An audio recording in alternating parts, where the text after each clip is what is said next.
Presentation. We can have it for around 40 to 45 minutes, followed by 15 minutes of discussion. By 4, we can have our case presentation, followed by its discussion.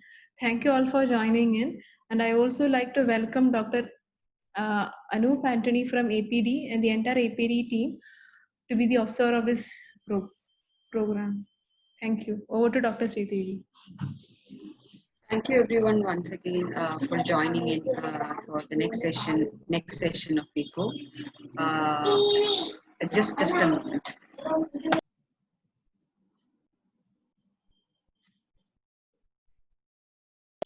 Sorry. Once again, welcome. We all know Dr. Vinita because we have heard once from her. We had her session a few weeks back. And Vinita, this is a group of doctors you have spoken before. Dr. Sisters from CHAI, Catholic Health Association of India. You have had one session before, I think, right, Raji? No, was it to this group, right?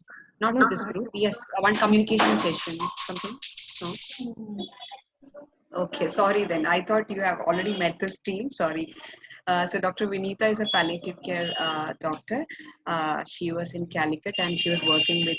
Recently, she was working in Cochin in Aster Medicity till last week, I guess.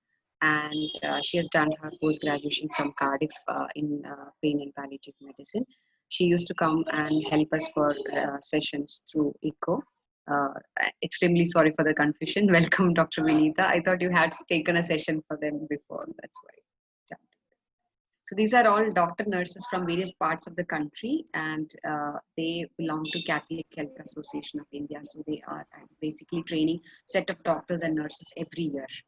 Most of them are working in a very rural place in India. Thank you, Sridevi. I hope I'm audible. Am I audible? Yes, ma'am. Yes, very clear. So, very good afternoon and welcome to all.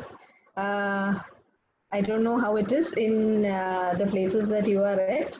Here it is raining very badly, and probably yesterday also we were having a session and it was raining quite heavily. So maybe that is why there was some interruption in the net. Hopefully today we have a good day. So I will just share my screen on today's topic.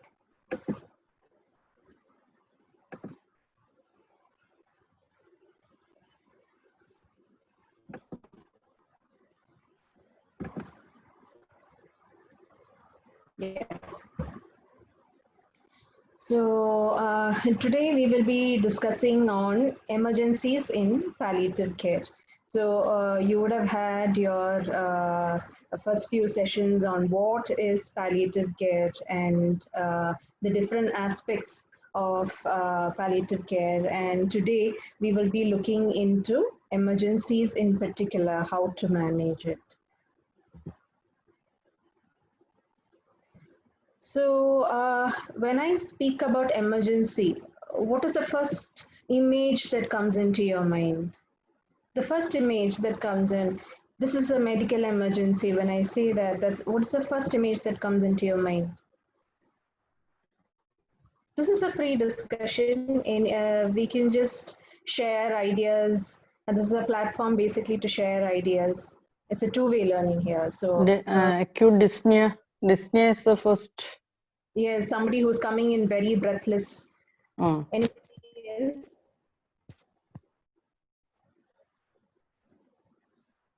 Anybody else? Like there is You can type it in the chat session also. If someone have network issues, just type it in the chat.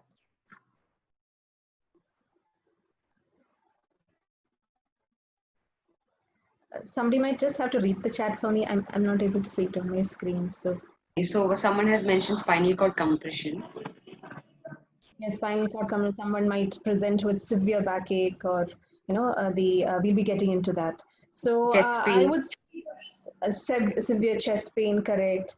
So it's something like an acute emergency situation, right? It's basically an acute injury or illness that poses an immediate risk to a person's life or long-term health. So we are trying to do aggressively something so that we can help the patients keep up the quality of life of the patient here, and save the patient from the life-threatening event. So we have been talking about palliative care. We have been talking about things like a chronic illness where treatment is not possible, counseling the patient about the poor prognosis and things like that. So in a situation like that, what exactly does emergency management have a place? So like you have already discussed, some of you have brought in very valid points like, coming with severe dyspnea, severe pain, back pain, like it could be a spinal cord compression. So why are we thinking of treating something like that in patients who probably might not be living for long? Why are we taking them to the emergency department? Any thoughts on this? To make the quality of life the Correct. smaller period which is available, make the quality of life Correct, good. exactly. So as you all know, palliative care, when does it start? It starts right from the time of diagnosis, correct? So it starts right from the time of diagnosis. It goes parallel at times with the definitive treatment that the patient is getting. Say, suppose the patient has cancer, it is going in parallel with the patient's cancer treatment, and it comes to a point of time that the cancer treatment is failing, and palliative care takes more higher role in maintaining the symptom management of the patient. And then finally, there is a transition, there is a gradual transition to complete palliative care, isn't it? So we as palliative health personnels or doctors, it is our duty to take emergencies at each phase of this disease tangent. So it might be in the early phase of treatment where the patient is having equal chance every aggressive management possible. But again, the same patient probably a couple of months later must be having the same symptom. And at that point, we might have other thoughts going through our mind. Are we supposed to take this as a pure emergency? Are we supposed to treat it as aggressive as possible? So this is what we are going to do today. And there are many emergencies that we have to tackle in palliative medicine. And I am just going to elaborate on a few of them so that we can go in detail of a few common emergencies, and the rest of them again we will be discussing it with the help of case discussions. Okay, so we shall be looking into spinal cord compression, and we'll be looking into how to diagnose and manage superior vena cava obstruction, and we shall also look into what can be done for a patient with severe terminal hemorrhage. So, what other emergencies are there besides these? Any thoughts on that? What other emergencies can patients with palliative care present with? We already talked about acute breathlessness. We talked about spinal cord compression, severe pain. That is chest pain. Yes, severe pain is also an emergency. Anything else? There are few chats, hypercalcemia, Intestine obstruction. Intestinal obstruction, hypercalcemia. They're all very important areas that we come across in our OP practice. And all these, as you have very correctly mentioned, they all have to be taken as an emergency and have to be treated as fast as possible because they are all to an extent reversible, and they help to maintain the quality of life, like how Madam was talking about, right? So when you have a patient in front of you, when you have a palliative patient in front of you, there are some questions. It's like a small little checklist that we should have in our mind before we think, how aggressive should I be? How aggressive a treatment should I be giving to this patient? So if you have this patient coming to you with severe breathlessness, ask yourself, is this a reversible problem? Is there a particular cause that has now caused the acute event of breathlessness that can be reversed?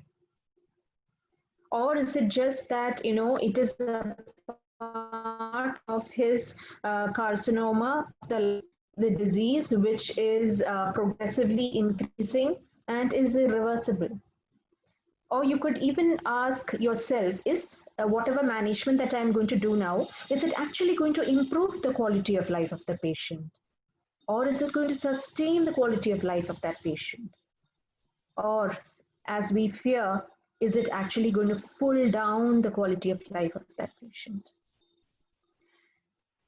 Then you have to know what is the current disease status of the patient and the prognosis.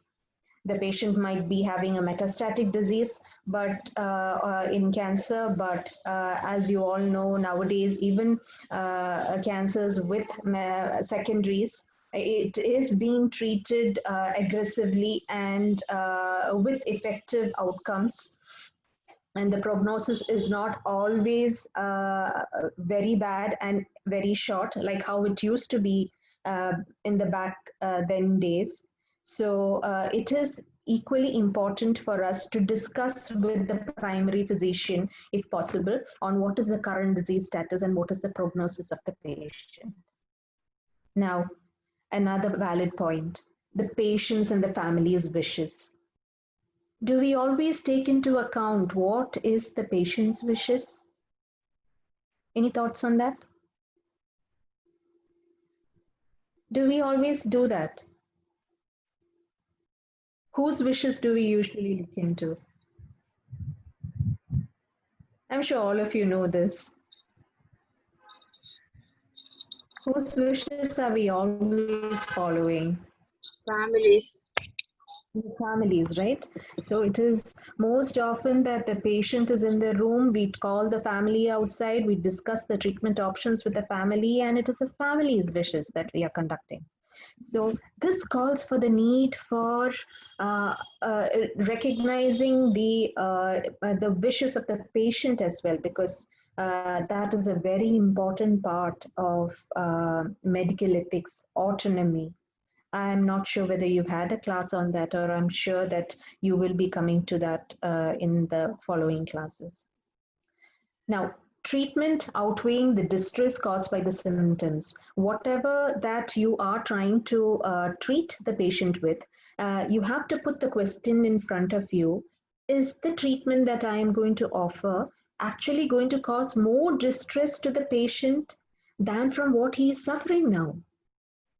So only if your treatment is acceptable enough for the patient, does not worsen the symptom further or worsen the overall quality of the life of the patient further, will you be justified to treat that? So like many of you have already put down the list in the chat, severe pain is one, spinal cord compression is another emergency, SVCO obstructions, hypercalcemia, delirium, end-of-life symptoms, hemorrhage, sepsis in neutropenic patients, seizures, and many more. So we are going to look into just a couple of them over here in detail, and the rest of them, like I told you, we will discuss it with the help of a couple of case discussions. So spinal cord compression. How does a patient with spinal cord compression generally present with? What symptom do they come to you with? What is the main complaint that they come with? It depends upon which part of the spinal cord is being compressed, whether it is cervical or thoracic or lumbar and spinal.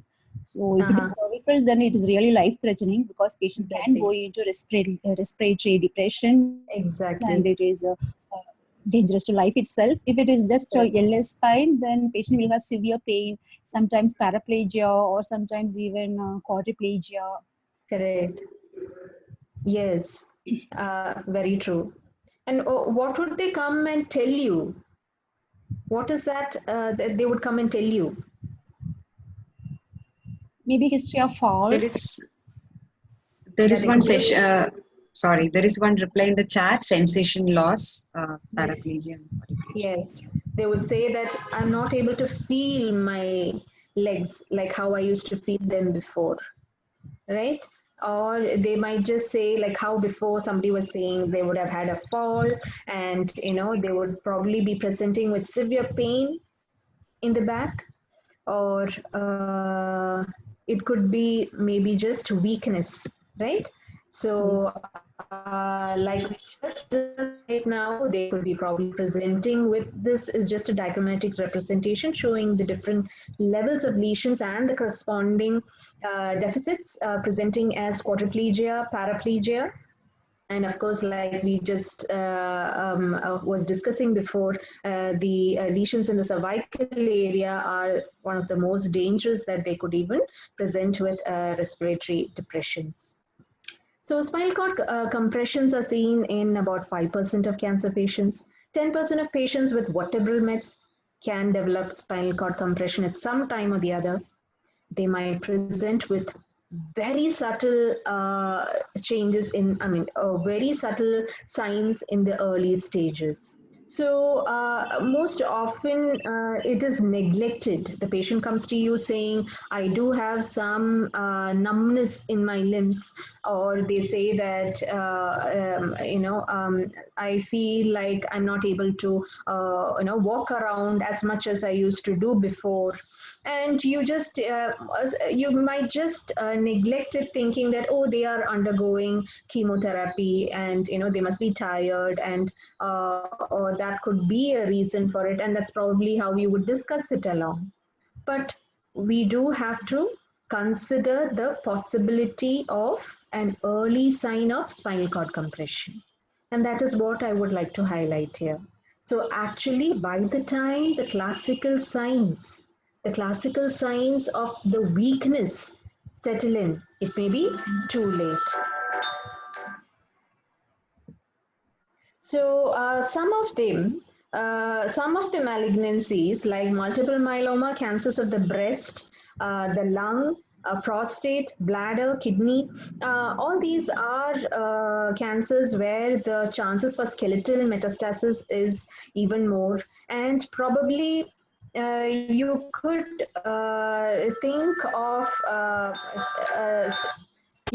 of these spinal cord compression in patients who are having this kind of diagnosis. And it is seen that most often patients, they present with spinal cord compressions seen in the thoracic segments. And it could be either because of the erosion of the vertebral body, or it could be a total vertebral collapse, or it could be the spread of the tumor through the intervertebral foramen, or it could be just an interruption of the vascular supply. And like how we discussed earlier, there could be a severe backache, and most often they say the pain is more when I lie down on the bed. And they might also complain of root pains when they are trying to, walk or change of position. They get severe lightning kind of pains. And they might also complain of some stiffness, numbness, and which might proceed on to frank weakness later on. And altered sensations in the feet, generally it is seen as ascending type, and some in late stages can even present as urinary symptoms and perianal numbness, leading to incontinence and retention. So this is just an MRI showing how the vertebrae would look like in case of a spinal cord compression. So you do a clinical examination of the patient after taking a good history.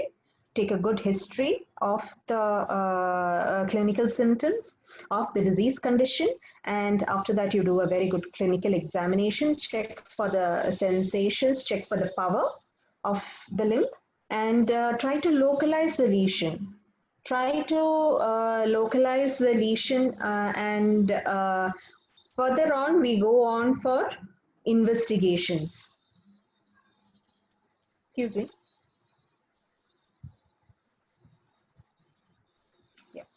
Further on we go on for investigations. So which would be the investigation of choice over here?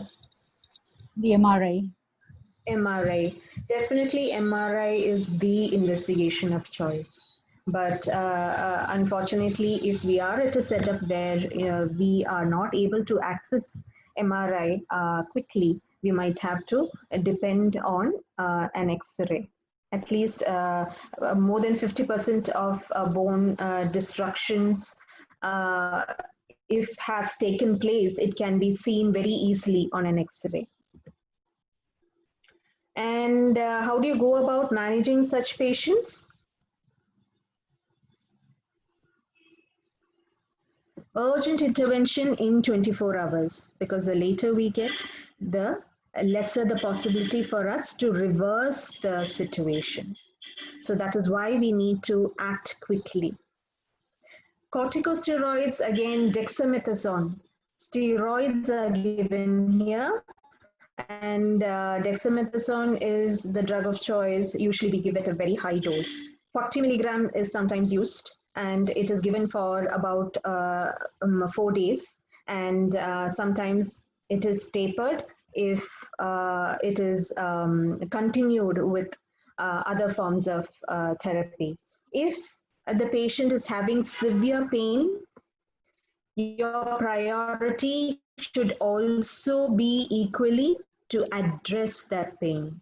So you have already had your classes in pain management. So choose the correct analgesic, the correct step of analgesic after measuring the amount of pain and after assessing the types of pain involved. So probably it is not just a single type pain.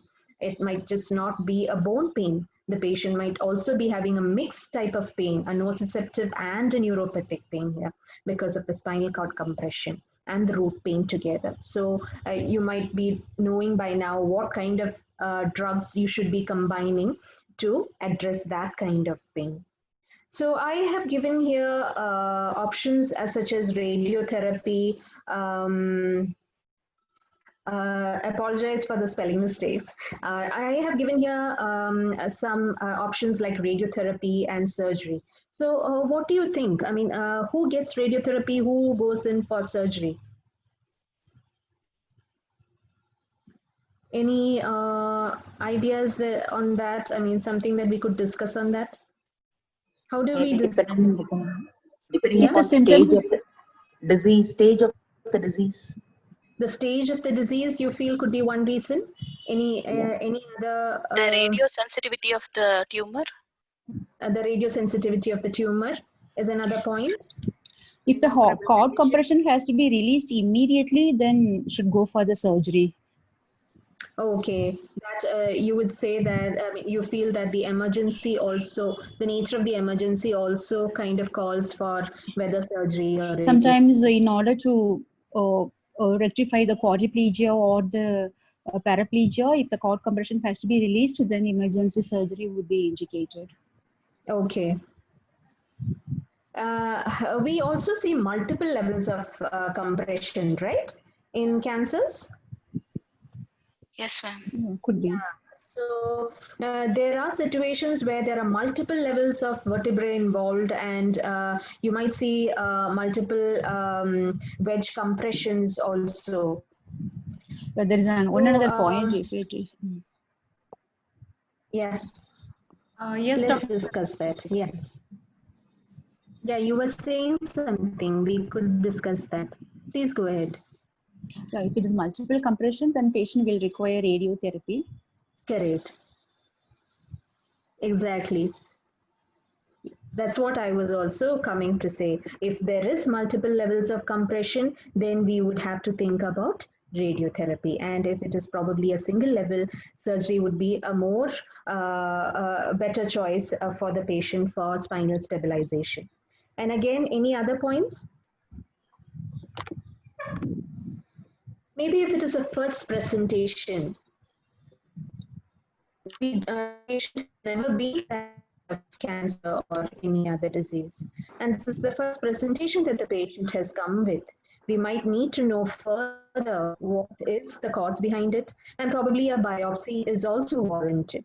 So maybe at that point also surgery would be one of the first choices. Am I audible? Yes, ma'am, you are. Yeah. Am I? Yeah, The, okay.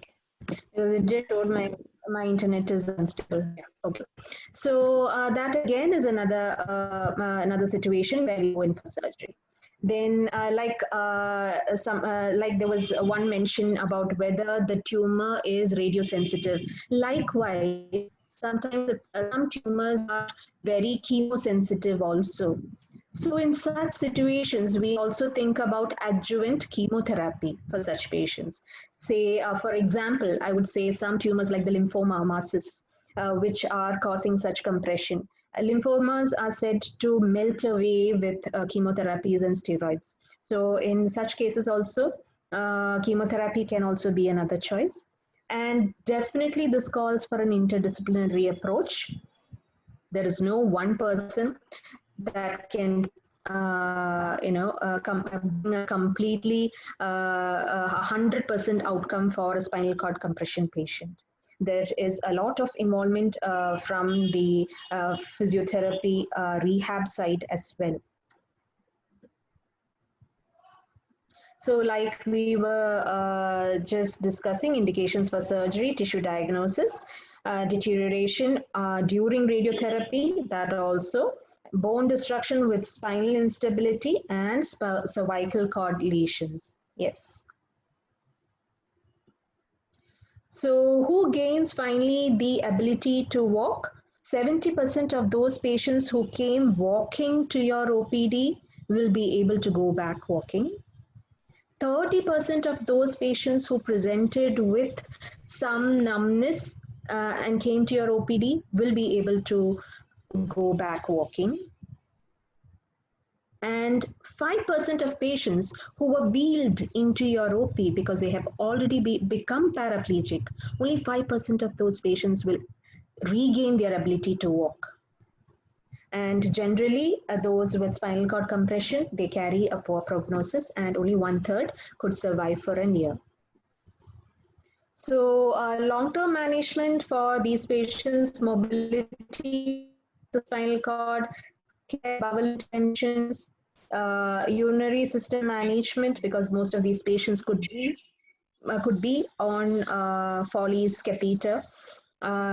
Good team, rehabilitation team support is also very important. Psychosocial support, they are generally tied down to the bed, and a complete loss of role that happens. And there is a total functional decline over there, so they need a lot of psychosocial support as well. Having said that, we move on to the next superior vena cava obstruction. So, what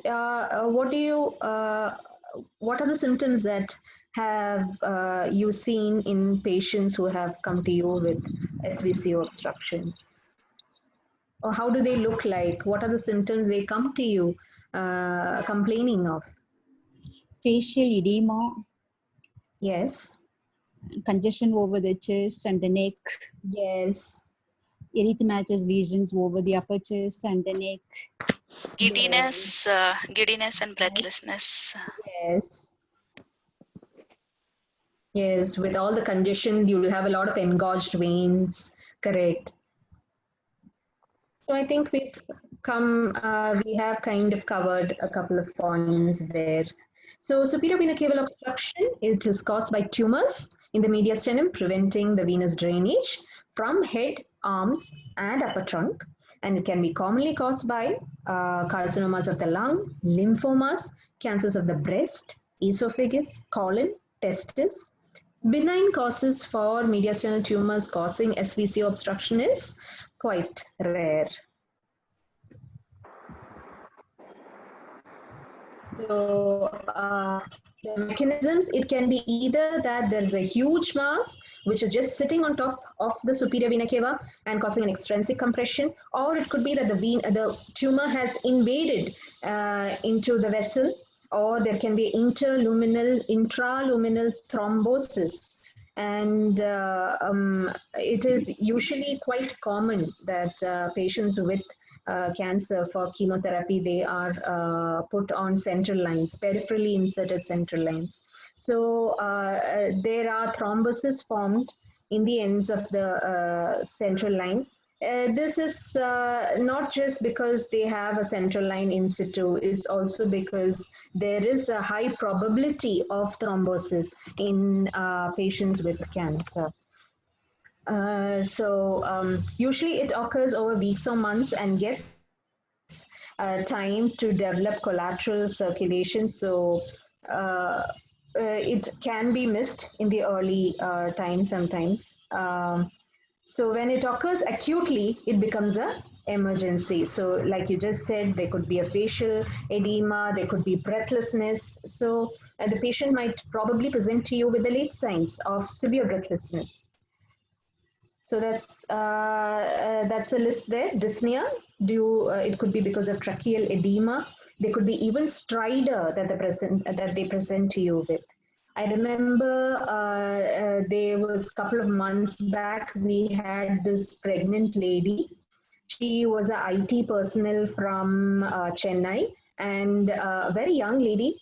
Being her pregnant, they were unable to assess her dyspnea correctly, and they were just giving some medications like some antibiotics here and there. They did not want to go for an X-ray. But as the months went by and her breathlessness just kept worsening, they finally went for imaging. I think they took an MRI straight away because they did not want to expose with X-rays. So they found it was a large mediastinal mass, and she was brought to Kerala, and she was treated at our center. We took a biopsy. It was a lymphoma, and she had all the features of superior vena cava obstruction: congested upper veins, and facial edema, stridor. And we were even contemplating of putting her on mechanical ventilation at that point. But starting her with chemotherapy and steroids just did the trick. So that's what we are coming to. Headache can be one of the symptoms that they present with. More on stooping forward, because it's usually because of the cerebral edema. They can be visual changes. They can be dizziness, like rightly mentioned here, and swelling of the face, neck, and arms. So again, over here, investigations, we might need something more than an X-ray. We might need to go for a little more elaborate, like we need to go for a CT scan of the chest.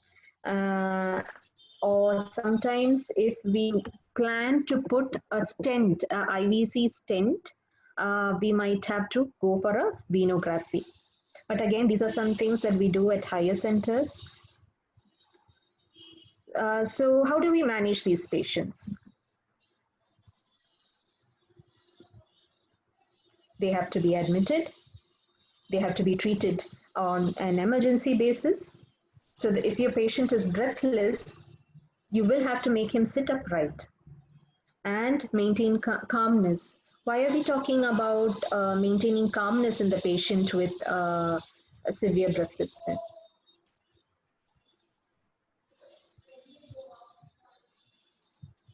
Anybody? Why are we talking about maintaining calmness in breathlessness? Anybody? They might hyperventilate if they are anxious.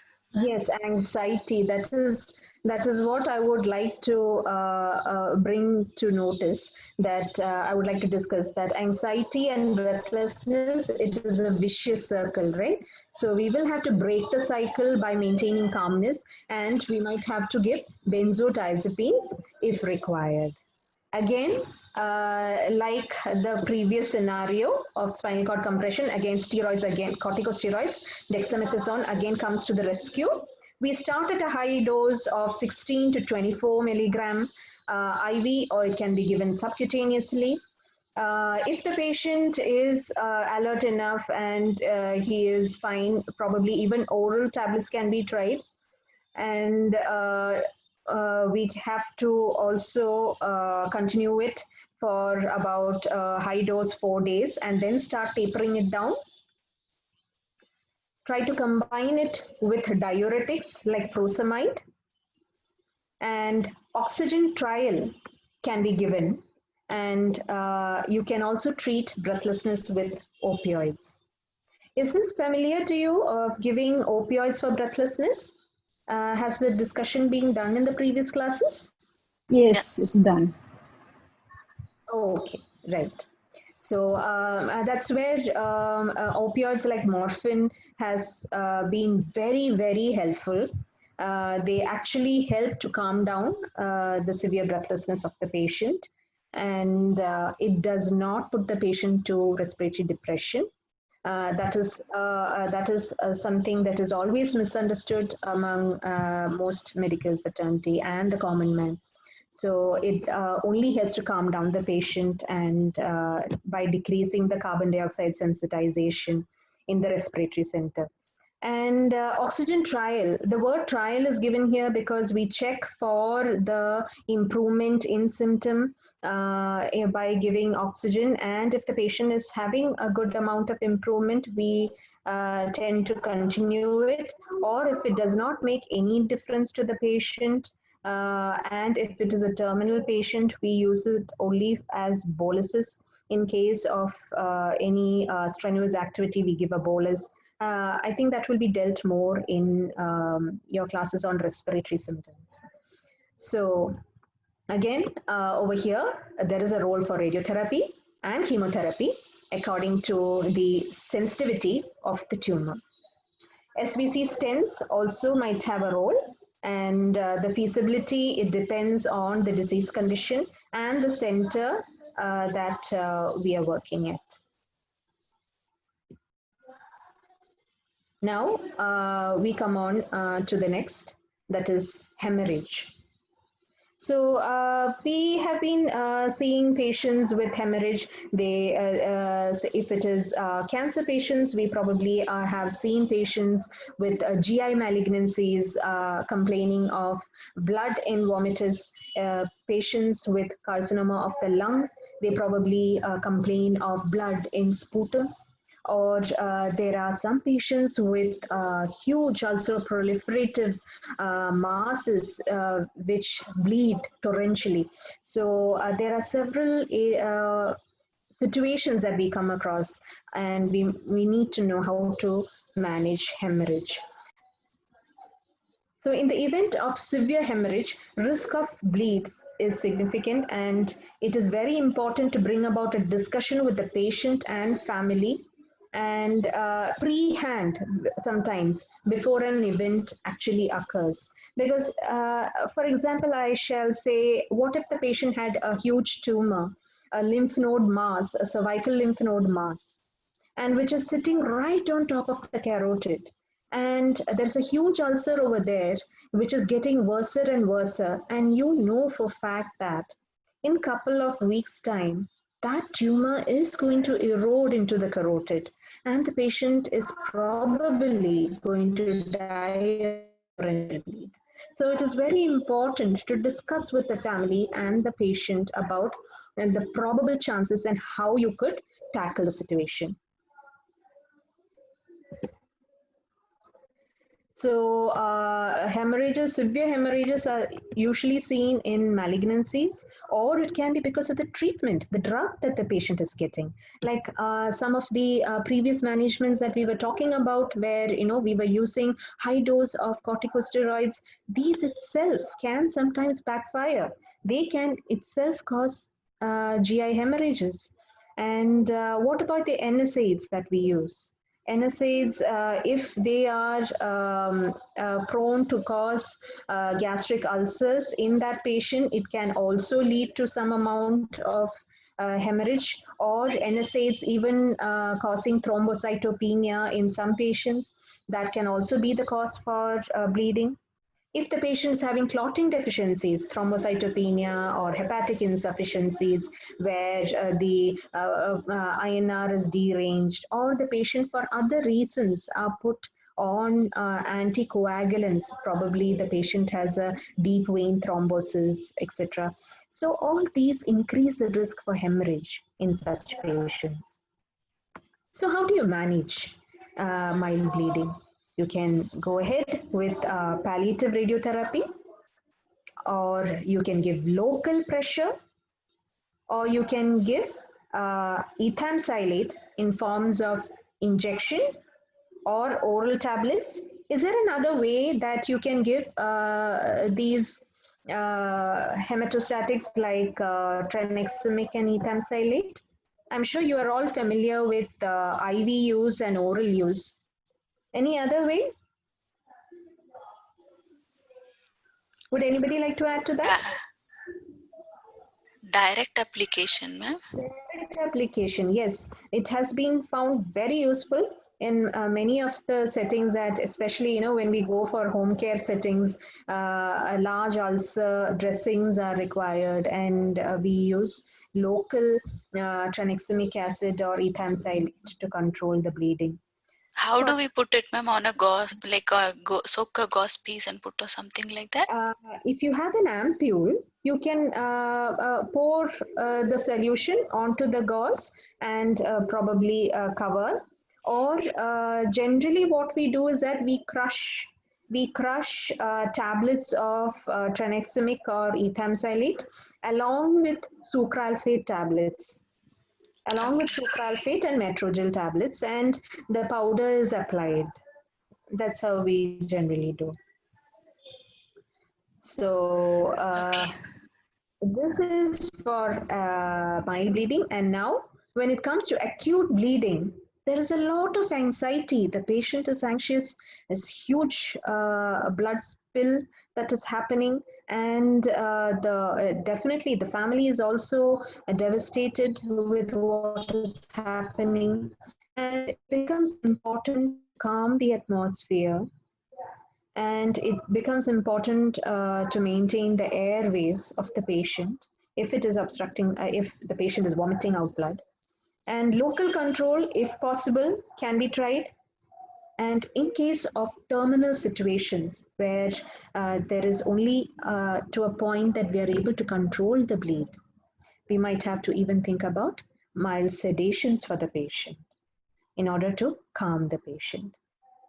The impact of blood is definitely devastating. So try to, or probably that is one of the things that you can tell the family prehand, in case there is a severe bleed, try to, use dark towels for dabbing the blood, because the impact of blood is lesser with dark colored towels.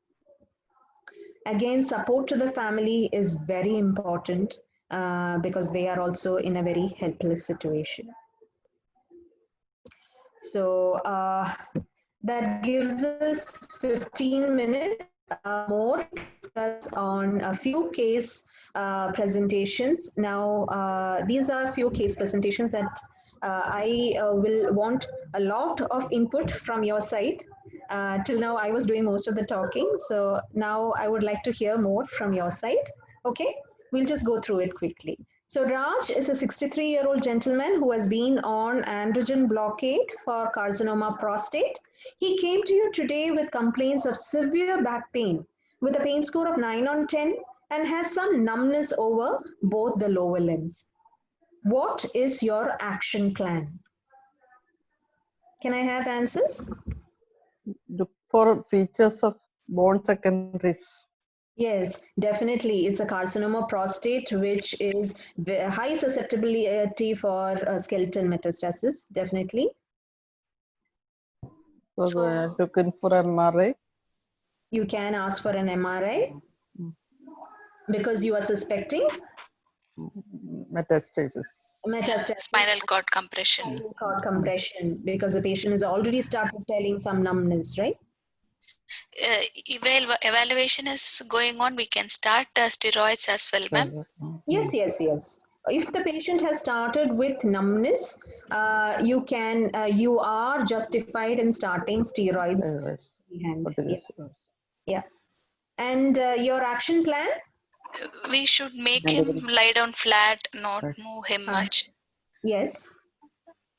And painkillers we can. Yes, analgesic. There's a severe pain score that is being mentioned over here. We have to start the patient on analgesics. So, how do we start the patient? What step of analgesics do you go to? We have already gone through in the previous classes on WHO analgesic ladder. So, which step? It is 9/10. 10. So directly step 3. Directly three, definitely. That's absolutely correct. Directly we go to step 3, and like you rightly mentioned, we go for investigation of choice, MRI. And if you do not have the facility for MRI, we go for X-ray and again steroids.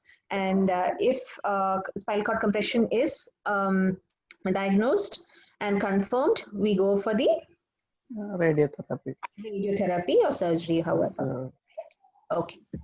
Now, this is the next one. Tej, a 47-year-old gentleman, has completed his 6th cycle chemotherapy for carcinoma lung 2 months back and comes to review with you. And he now tells you, I must say that I have been feeling as if my breath is stuck at my throat. Is it because I have put on weight? I feel puffed up. What are the possibilities here? This is superior vena cava syndrome. Yes, he has already completed the treatment for CA lung, and now suddenly he is feeling completely puffed up and breathlessness. First thing that should come to your mind is superior vena cava obstruction. And what would you do? Investigations. First investigate Right. steroids. Right. Steroids. Steroid. Exactly. And also role of diuretics should not be forgotten, and the subsequent management of the cancer. Yes. Now, Marjala is a 46-year-old lady on oral capecitabine. It is an oral chemotherapy. She is taking it for locally advanced carcinoma of the breast with skeletal metastasis, and now she's brought to you with confusion. She has also been eating less as she has severe nausea and vomiting. What do you think can be the reason over here? What is the condition over here that we are Maybe looking? an electrolyte imbalance can be a primary Delirium, cause. ma'am. Yes, there is electrolyte imbalance probably. She's having a lot of nausea and vomiting, a lot of water loss. Any more? Confusion. Delirium. Delirium. Yes, Delirium Could secondary. be brain metastasis. it could be brain metastasis. Maybe now again we are talking about brain metastasis. Definitely a possibility here because she's having a metastatic disease of the breast. But again, when we know that she's having a lot of nausea, generally nausea is a bit lesser. It's more of vomiting and headache kind of symptoms. But we still have to keep that in our checklist. What else? Raised intracranial tension and Yeah, raised intracranial tension as part of this. It should be there in our list. What else? Hypercalcemia. Hypercalcemia, yes. She has skeletal metastasis. So that could be the reason. In fact, hypercalcemia itself can present as vomiting, drowsiness, Nausea or loss of appetite. constipation. So all these can be even presentations of hypercalcemia itself, right? Yes. Oh, now the next one. Shanta, a 47-year-old lady with carcinoma ovary recurrence, she's again on some oral chemotherapy and has been visiting you with complaints of pain. And she was started on step 3 analgesics. One day later, she's brought to you to the OPD with irrelevant talk. Doctor, you have prescribed my mother some heavy dose medications. Now she seems to have lost herself. What is happening here? Delirium. Delirium. Delirium. Yes, it is Delirium. And what is probably the cause of the delirium? Opioid induced, ma'am. Opioid induced. Yeah. It could be opioid induced, right? So, what would you do for a patient like that? Change the opioids to Yes, it might help to rotate the opioid. You could change from morphine to another opioid like fentanyl. That can also be done. Anything else that you could do for this patient? Can we lower the dose and see? Yeah, we could lower the dose and see if her delirium is settling. We can do that as well, or we could skip a dose. I sometimes tend to skip a single dose and see, like, say, suppose she's brought to me in the morning. I would say, okay, why don't we just skip the 2 p.m. dose and see how she's doing? I could give that a try. And anything else? I mean, a patient who comes to you with delirium, you have a entire lot of list. It could be any other thing other than what you're doing here. It could be. yeah. We can check for electrolytes, sugar Yes, level, then yes, constipation, which is correct. worsening. Exactly. So we have a whole list there. Correct. Now, the next case scenario, Beena, who's on chemotherapy for carcinoma breast. After her first cycle, she comes on the 8th day after chemotherapy with complaints of severe tiredness, fever, and rashes over the body. Neutropenia. Neutropenia, exactly. So here, the first tip that we have here, or a clue that we have here, is that she has come after her chemotherapy on the 8th day after her chemotherapy.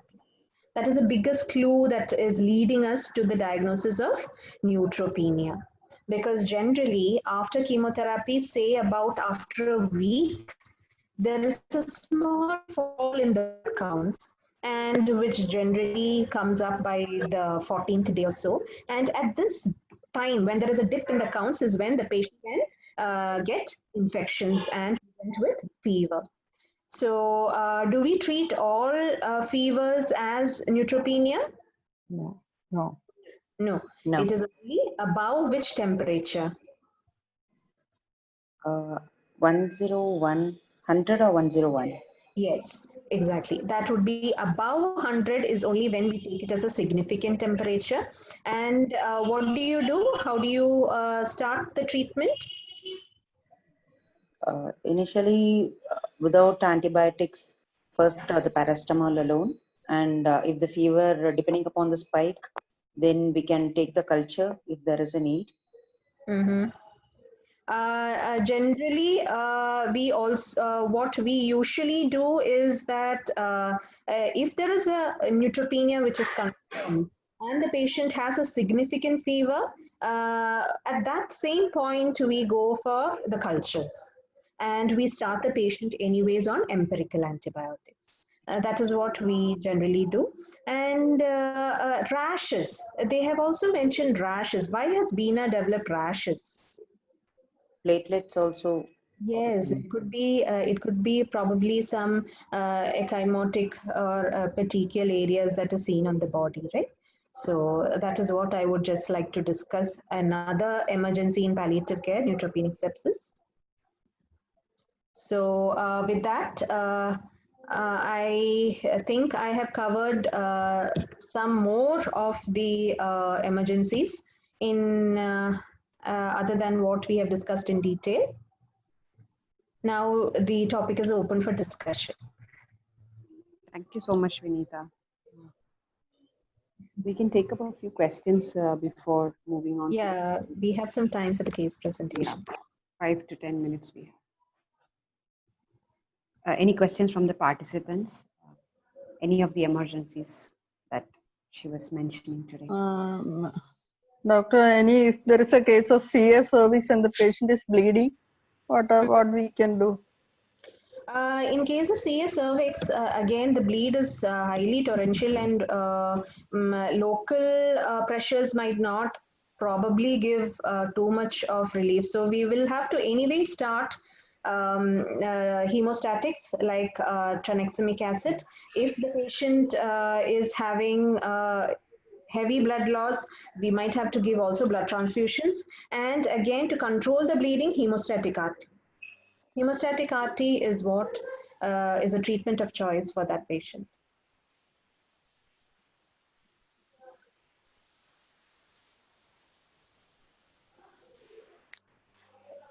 Has anyone in this group have dealt with these kind of emergencies in your setting? Because I understand in the areas where you practice, you will be the only doctor available nearby. So whatever measures Dr. Vinita was mentioning are something which can be done in your practice. You don't need a big setting to initiate something. For example, dexamethasone. To initiate dexamethasone, if you don't have facility for an MRI, just to start with something and then send for investigations. So anyone in this group has any experience with managing these kind of emergencies in your setting? I was working in government service as a gynecologist. So I had the opportunity to deal with CS cervix with severe bleeding. So what we have done is we pack the vagina with tight packing, give tranexamic acid, and we send the patient to RCC Trivandrum. Okay, ma'am. I think also uterine artery embolizations are tried for some, right? I got a patient 70 plus and she had locally advanced CA breast operated and she received 12 cycles of chemotherapy also. After 2 months, she refused to undergo radiotherapy and she developed bone metastasis and just had a fall and there was a fracture, kind of pathological fracture. Then immediately had to go. It was in the trochanter of the left trochanteric fracture. Then we had to subject her for emergency operation. So that's what done. Oh. So she's able to walk now? No, she is just recovering from her surgery. And, of course, she's pain-free. Fracture pain is freed and she's mobilized her limb. And she's able to sit up on her bed and little bit she's moved towards on the chair also because she's having multiple bone metastases. It's not advisable to wear full weight on her legs. So they're not. Otherwise, also she's having multiple metastases, so she's not in a position to walk about. Yes. I think one area that I have forgotten to mention in hypercalcemia is the treatment of hypercalcemia. I just got reminded of that when we were talking about the skeletal metastasis. The role of bisphosphonates in hypercalcemia that I did not mention, but all the other situations of emergencies in palliative care, I request everybody to do a little extra reading because it might not be possible to cover all of them detailedly in the little time that we have.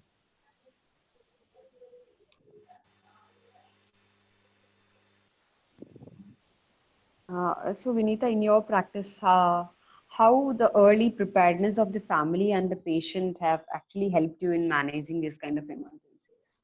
For example, if you are having like something like you mentioned in your presentation, CA prostate, which we know that is very susceptible to have bone metastasis. So what about preparing them beforehand about just in case if you develop a severe back pain, you have to, because usually when it starts with back pain, people think about casual back pain, and many of them would have history of a fall or something. So they always relate it to that fall or a casual backache.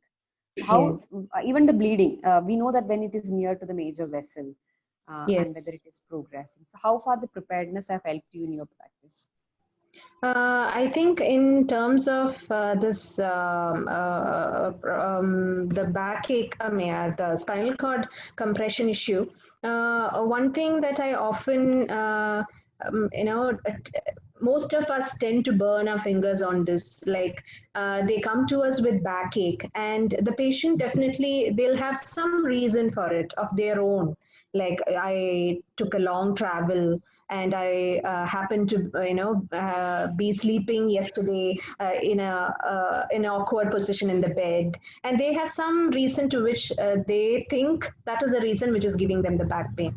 But we will have to be a bit more vigilant from our side and let them alert them about the possibility of a worsening backache, or other symptoms which could get associated, like numbness or weakness, feeling of weakness of the limbs.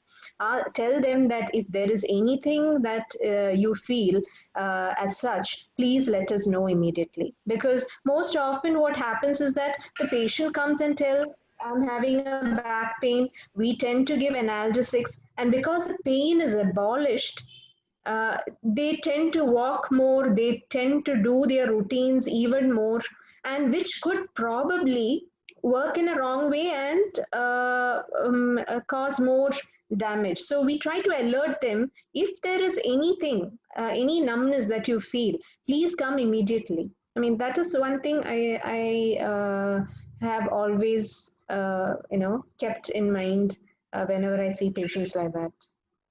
And hemorrhage, definitely, we did have one patient who, that clearly comes to my mind, is that we did have this one patient, and we did tell the family about there is a risk of a heavy bleeding and what has to be done. And they did keep all the dark colored towels already. But definitely at that point of time, when the bleed was so heavy, they rushed the patient to the emergency room in the hospital. And unfortunately, the bleeding could not be controlled, but we had to sedate the patient. And he succumbed to the event.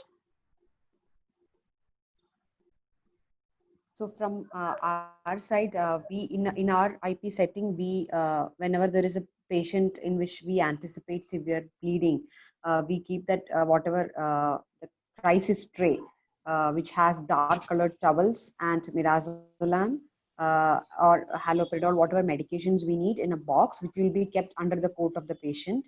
And because although we know that we have to use dark colored towels, out of panic we just take whatever is there in our hand and start using it, and usually it will be very light color. So whenever we are anticipating a bleeding, it is a good practice to make a crisis box. It has nothing, just the dark colored towels and the midazolam, and keep it near the patient's table, or usually we keep it under the coat or in their cupboard. So the moment they start bleeding, we can just or the caregiver can just pull out those towels and use it. Even at home, we help them set the crisis box and keep it very near to them, because we get only a few seconds to few minutes to deal with this before the patient dies usually.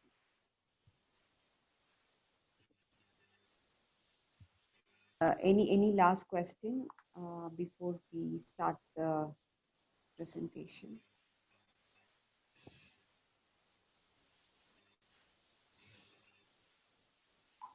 If there is no question, then we can start the presentation. Raju.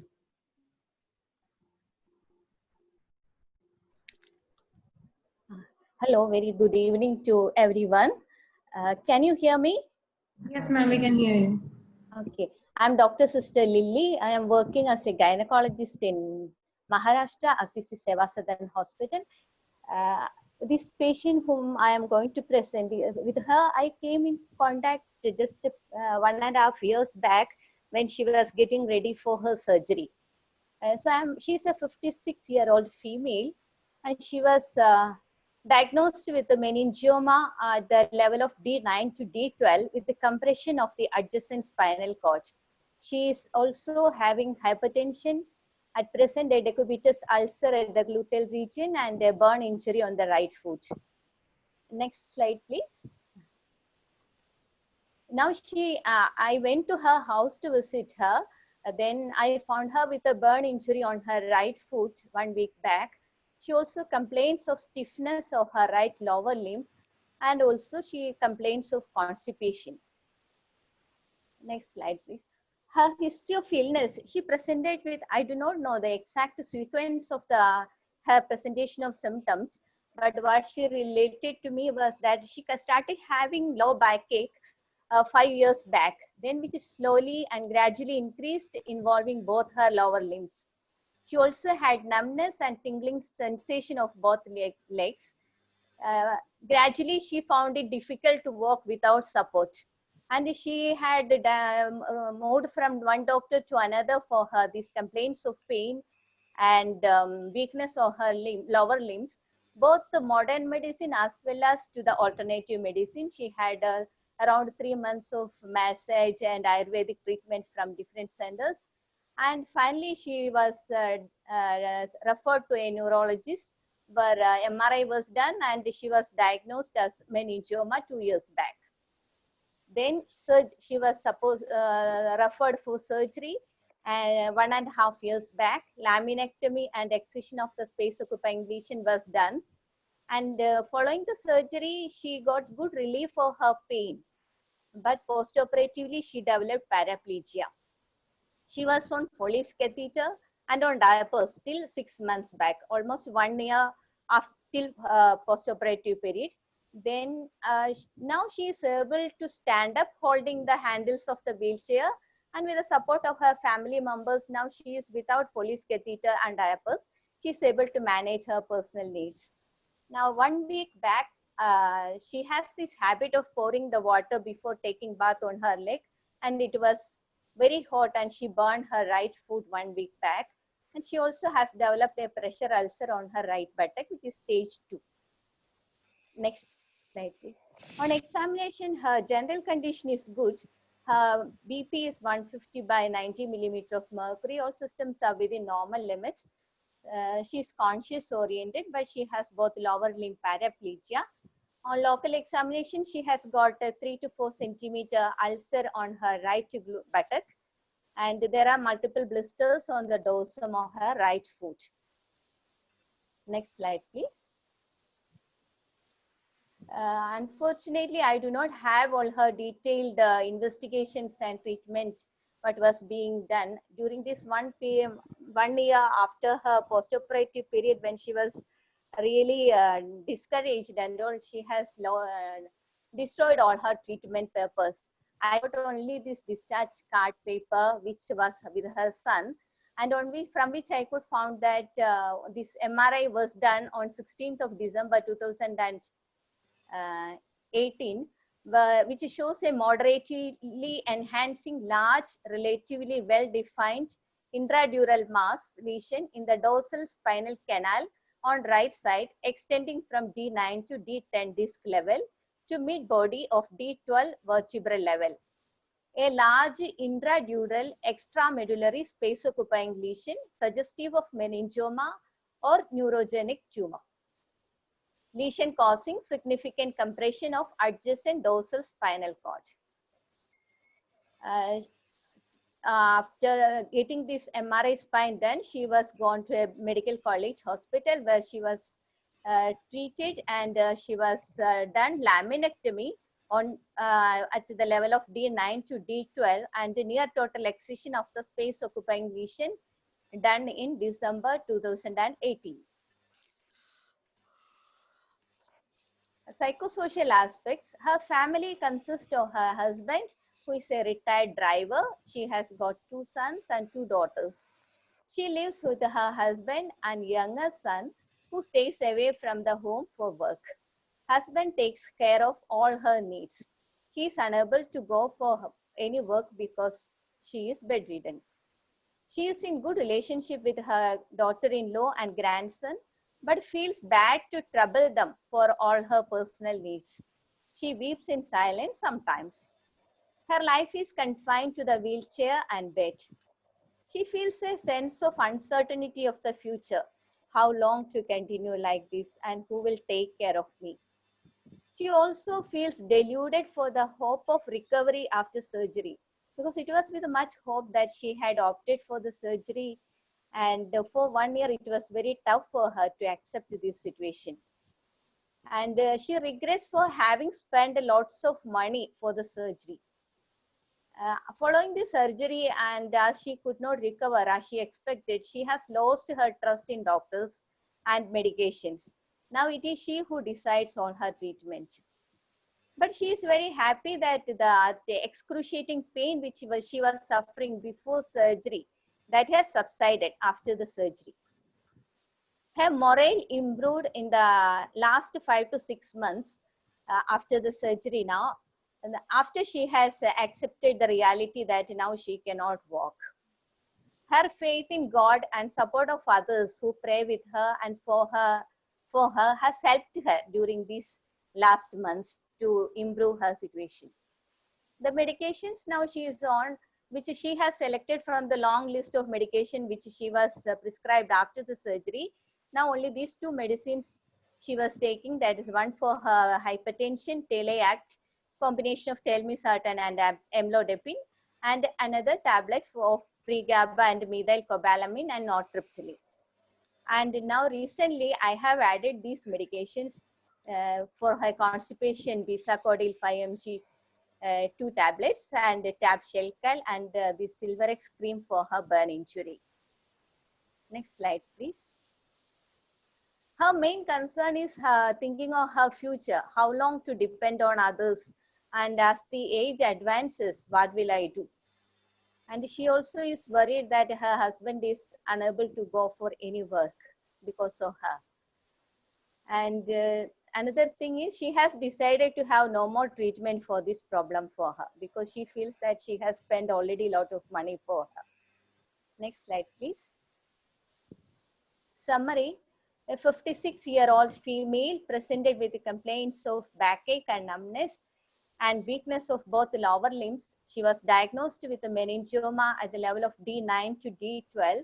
She underwent surgery and developed paraplegia post-operatively. She also suffers from hypertension, decubitus ulcer, and burn injury. Next slide, please. Discussion points. I would discuss with the group whether this surgery was the best option for her, and whether this communication of the prognosis was, if it would have been communicated in a different way, this disappointment post-operatively, whether it could have been avoided, and any non-pharmacological measures to help her to prevent from the further prevention of injuries to her. Another is any further support to counter and counseling for the caregivers, as it is going to be a long-term illness and the family members have to be at her service. So thank you very much. Thank you, Sister Lily, for bringing a presentation for today's session. So before we go to Dr. Vinita's opinion, I would like to hear from other participants also. What do you think about the surgery? Was it the best option, and what else could have been done? Or is there anything else that could have been done? What do you think about that? Maybe because of it is meningioma, we would have tried with first anti-edema measures and radiotherapy if it is sensitive. Surgery has helped her in relief of pain anyway. So I feel surgery should have been done only. It was already late that she had got that surgery. The margins were clear and all. But counseling post-op, what all will be happening, that counseling could have been given in a better way, maybe communicated before what to expect and after the surgery. Yeah, that's right. Probably the post-operative complications would have been explained better, so she would have decided better, I think so. Yeah. Any other opinion? Uh, How to prevent further issues, and she is not ready to go for any other treatment. gluteal region, the pressure source के लिए maybe she can be turned, and maybe the position and bed and all those things can be considered if they're financially okay to do it. And even for her blisters, probably due to paraplegia, she would have got it. So we can advise them to be careful with when she's handling with hot objects or whatever. So I think.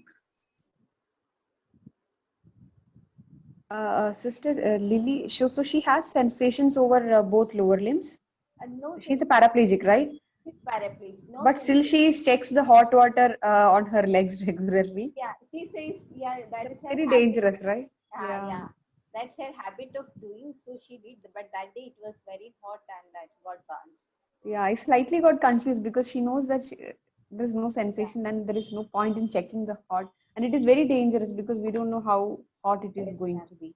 Yes, ma'am. Yeah, I think we should counsel her about that. Yes, ma'am.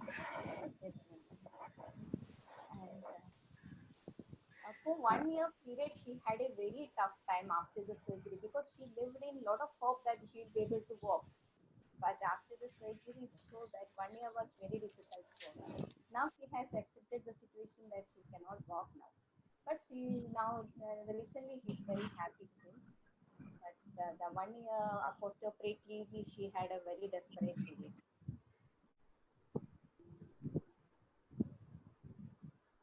Dr. Vinita, we would like to hear from you also.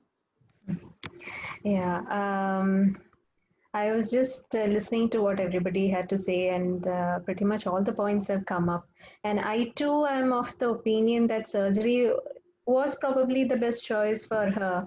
But like everybody else also agrees, the pre-surgery communication is, and the probability of paraplegia or paraparesis, these things should have probably been discussed in a more effective manner with her. And that is why the whole unacceptability of the current situation happened. And the best part, I think, is that she is recovering now, that she is able to at least stand holding on to the wheelchair. I think that is a good sign. And it brings about a ray of hope here. And even the mention about how she is so upset and she does not believe in any more further treatment, it's something like advanced directives, like when patients, they talk about their advanced directives about when I become sick, I don't want this to be done, I don't want that to be done. It is very important to also understand the frame of situation that that patient is in. So maybe the decision of that patient on further treatment and things was influenced by her disease condition and the sequelae of the surgery, but which now she has recovered. And Dr. Lilly was also saying that she's now happy. So I think any further treatment that is required, maybe another sitting or counseling and addressing her other issues also might help to revise her decisions regarding treatment, maybe. And no, any non-pharmacological measures to help her, again, preventive measures to avoid such events. Again, the less sensation over her legs itself, not just the burns, about her, her habit of testing the water temperature with by pouring it on her legs. Not just that, I'm also worried about if now that she is trying to start her attempt on walking, she is not going to be feeling the correct sensation, and that itself might cause a bit of stumbling over things. I think to prevent falls, to help her aiding in walking with support, things in the house also can be arranged in a manner so that she can ambulate from the bed to the washroom, holding and gripping onto things. Whether that can be executed in the following days if she gets a little more of power on her legs. that also probably can be looked into. Okay, ma'am. Ma'am, incidentally, I got some WhatsApp forward about a wheelchair which is designed in India for 15,000 rupees that with which you can stand up to open a Oh, door and all. oh, wow. I will forward that in our group. Yes, I got a video of how to use some IIT graduates. Like they have done it as a project, and they've started marketing also. uh-huh. So That these would be and they are really giving it for subsidized price for such paraplegic patients who are like cannot afford kind of patients and all. I will try to forward that link in the group. So it costs only 15,000 rupees. There is a lever with hand only. You can make it. The wheelchair will fold when you try to stand, and it will support you like a splint behind you. Oh. And I think one of the reasons that she is also depressed is about how much she is dependent on everybody. And her husband is also not able to go for work. He is also, at home doing her care. But now she's at least become wheelchair bound from being bed bound. So she should be able to get around in the house with some help intermittently that is required. So Yeah, I yeah. She moves from one room to the another to the corridor. She comes out. They can make her sit in the outside for some time. Yes, and probably And some occupational therapy for her, like something that she can also do because she only has paraparesis, so or so then she probably can use her hands to make something which will give her some confidence. okay, we will try for that, ma'am. She just helps in the cutting the vegetables, and we give her sometimes some Bible passage to write for 1 month. So she does Oh, started doing okay. all that now for some time. So with the help, she is coming up little bit. Uh, Mhm. so, but she feels bad to call her brother, so daughter-in-law to help her for anything. But it's her husband who is helping her out in everything. So she is Yeah. always home. Yeah. For this wound care and position care, we should train her well. If that is Yeah. taken care, I think she should be mostly all right. I think Yeah. I would preventable like, things. yeah, madam, I would like to ask. She was complaining of stiffness of her lower limbs, but when we touch it, is all hypotonic muscles only. But she complains. Her one complaint was that she's feeling stiff. Like, but I don't know how to manage it. When I visited her last time, she was telling, I feel my legs are stiff. Uh, I think it's a more colloquial kind of way of saying that there is numbness. Yeah, okay. yeah, even I feel so, ma'am. Sometimes paresthesia or numbness, we will also tell my leg is like a wood, no? Yeah, So, correct. Okay. Exactly. something. Okay. Any other medications? Because she doesn't want to go for any investigations. Only occasionally we go and visit her. That she doesn't come to the hospital for anything. So Mhm. anything else should we do? In terms for Yeah. which symptom in particular that And I just added calcium for her, thinking that maybe this is her height and she doesn't expose to sun or anything. So like that, nothing. She takes only for her BP, which is controlled now. I think it is good enough to keep her with the minimal medications. Okay, I think okay, the combination that you have given is just perfect. I don't. okay, ma'am. It's fine. Yeah. Okay, ma'am. It could be spastic limbs also, both the lower limbs. That's That's what why I, she's feeling that kind of stiffness. So physiotherapy will definitely help her out. If she Mm. is able to go for physiotherapy and the therapists are able to teach some exercise, initially it could be active exercises which could be done by her husband, and then later on, if she is feeling some improvement, then she herself will be able to. Physiotherapy has definite role in it. okay, ma'am. Yeah, yeah. Only whatever could be done at home, only we can try now initially. Mhm. Try, yeah. Yes, Yeah. ma'am. I was about to mention about the physiotherapy that maybe like she was mentioning initially maybe someone needs to do that for her, but then again she may feel that I'm bothering my husband for doing physiotherapy also. But there are many things because her upper part of the body is okay. Fine. Yeah. So if she can do something like I have seen my physiotherapist doing with that elastic band which they can use over the legs and pulling the legs up and down, so they can do it on their own and they feel that they are doing something on their own. That is one thing I've seen our physiotherapy team has is used to give for patients.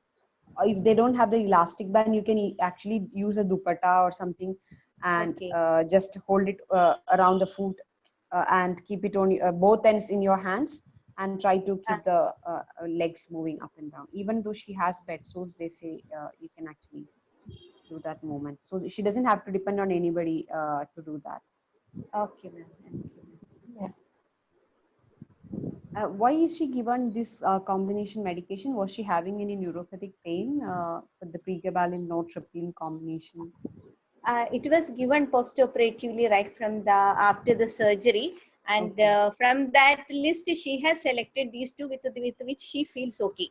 So Okay. I think she is able to sleep also with that. So she has selected those that medication by herself from the list, and we did not modify that. She finds okay with these two tablets. And when she says stiffness, I hope there is no any funny sensation leading to allodynia like tingling or anything, right? No severe pain, nothing, ma'am. She has no pain now. That is one good thing she says after the surgery. At least her pain has subsided. Okay.